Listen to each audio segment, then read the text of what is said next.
Good morning, boys and girls. For today's ELA lesson, I will be sharing with you a Reader's Workshop lesson. Our learning objective for today is students will ask before and during reading questions.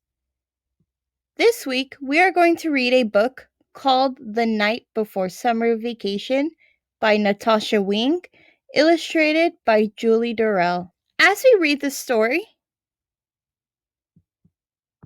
we're going to ask and answer questions before and during our reading. I will chart our questions and answers, and we will revisit the chart at the end of the lesson. Remember, we ask questions by starting our sentences with these words: who, what, where, when, why, and how. Before we read, let's think about some questions we have. For example, looking at the cover of her story, I wonder, how will everyone fit in the car with everything inside? The car looks really packed with all of the stuff they want to take on vacation. So that's my question. How will everyone fit in the car with everything inside? And I feel like as we read, we will be able to answer that question. So here is the chart that I'm going to be keeping as we read, and I'm asking before and during reading questions. So my before question is, based on looking at the front cover, how will everyone fit in the car with everything inside? And we will be able to answer this question as we read. So now let's read. I will be playing a read aloud of the story, and I will be stopping the story at different parts so that we can ask and answer during reading questions. I will play our video for us. Natasha Wing's The Night Before Summer Vacation. Art by Julie Durrell. 'Twas the night before leaving on summer vacation. My family was bursting with anticipation.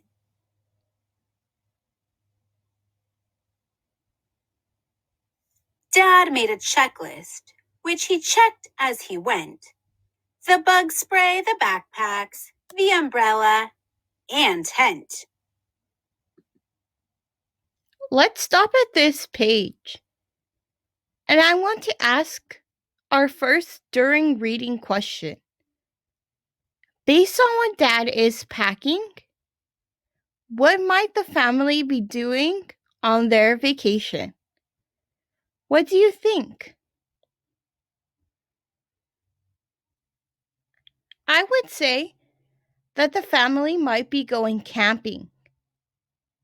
And I think that's because the dad is packing tent so that the family can sleep in, bug spray so that they don't get attacked by the insects around them, and their backpack and umbrella probably for hiking. I will chart my question and answer on our chart, so let's read on. Mom grabbed the graham crackers and stuff for the s'mores. Yummy.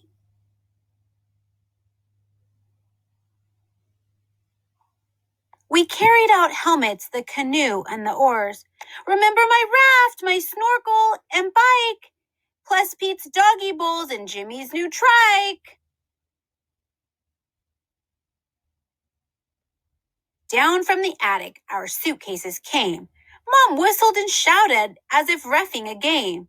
In bathing suits, in flip-flops, in sunblock and hats, in flashlight, in lounge chairs, and wiffle ball bats. To the top of the pile, to the top of the heap. Now pack away, 5 layers deep.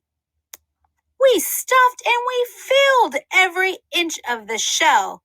Like a water balloon, it started to swell.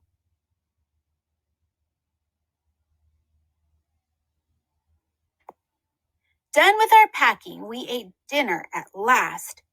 Then we got out the scrapbooks of vacations past. So I'm going to stop here. And let's look at this picture from the page where it says, then we got out scrapbooks of vacations past.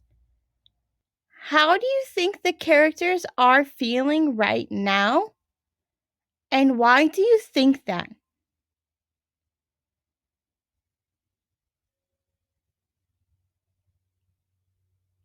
By looking at the pictures, I think that the family is feeling happy. And I think that because they look like they are smiling and laughing as they look at the pictures of their vacations past. So it's like they're happy because of the memories they made on their vacations.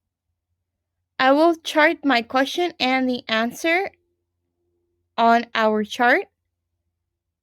Let's read on. There were photos of us at the Museum of Toasters, and my father and I riding fast roller coasters. Here's Jimmy on Babe and me with Paul Bunyan. And there's Mommy beside the world's largest onion. We laughed about trips we'd taken before. Our week at the beach did nothing but pour. It was so cold that we all wore our fleeces, but we finished a puzzle with 2,000 pieces.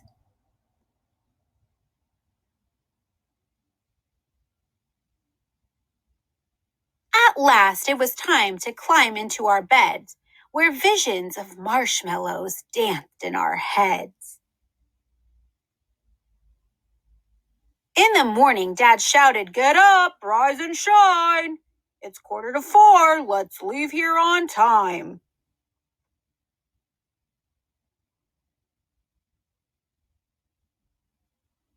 Then a few moments later, there arose such a clatter.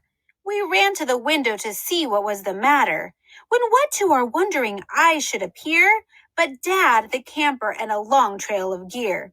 He chuckled and said, "Let's hit the road before our camper decides to explode." We all squeezed in, then drove down our street. I suddenly cried out, "Yikes! We forgot Pete!"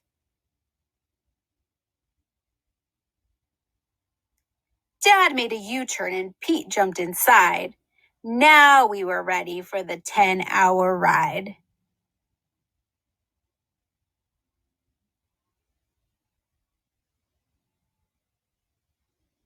I heard Jimmy ask as we drove out of sight, "Mommy, are we there yet?" She said, "With luck by tonight." And that was the end of the story. I hope you guys enjoyed it. Now let's revisit our chart with the questions and answers from the text. My before question that I asked was, how will everyone fit in the car with everything inside? Our answer was that the family squeezed into the car with all of their stuff. As we read, I asked a question based on what Dad is packing. What might they be doing on their vacation? My answer from the text was that the family is going camping. And a clue that told me this was that they are bringing a tent, canoe, and other outdoor stuff. And the last question I had while reading was, how do you think the characters are feeling right now? And the answer that I got from the text by looking at the picture was that the family looks happy going through their scrapbooks. It looks like they are laughing at the different pictures and memories they had from their other summer vacations. This is what you will be doing for your activity. I would like for you to read a fiction story. Think of at least 2 or more questions. You should be asking questions before you read, so you can always look at the cover or preview the pictures before you actually read and ask your questions. And you should ask a question or questions during your reading. Then, write those questions and the answers from the text. And when you're done, take a picture of your work and upload it to the portfolio page on Class Dojo. This is a graphic organizer that you can use to help you write your questions and your answers from the text. Notice how there are 2 columns for the questions that you have and the answers from the text. Remember that you can read every day in any way. You can read a book that you own at home or that you brought home from school. You can read a book online from razkids.com. You can read a book online from Clever. And you can find read alouds on YouTube of fiction stories. If you have any questions about this lesson or the activity, please let me know. I hope you guys have a great day. Bye.